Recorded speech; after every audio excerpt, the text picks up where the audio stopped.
Ano yan, pre? Boy, meron akong kwento. Ano? Sa'yo mo yan. Yan, may binabasa ka pa dyan ah. Oo, sinulat ko pa to par. Ay, tinype ko pa. Ang pamagat ito, ibon. Sige. Ang kumakatawan, si Pedro, saka isang gwardya. Isang araw, naglalakad si Pedro. Tapos? Natatay siya ngayon kasi parang masamang tiyan niya. Pumunta siya doon sa compound na masukal. Tumae siya. Tapos? Ngayon nakita siya nung gwardya, siya yung bantay doon sa compound. Sabi, Roy, anong ginagawa mo dyan? Sabi ni Juan, Sir, may nahuli pa akong ibon. Yung tae niya, tinakpan niya na. Kasi para hindi makita, sabi ay, Sir, may nahuli pa akong ibon. Kaya lang, Sir, tinakpan ko muna kasi ang bilis tumakbo. Lumipad. Parang ganun. Lumipad tanga.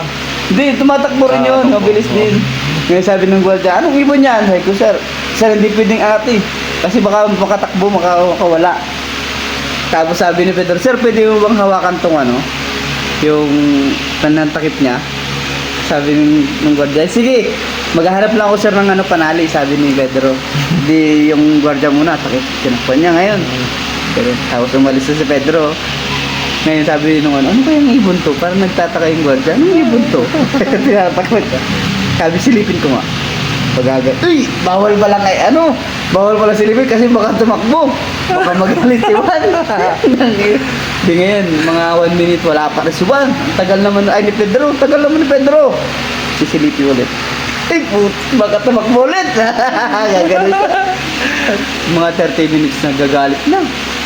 Ang tagal naman ni Pedro. Pag hindi ka pa bumalik, sa akin na lang to.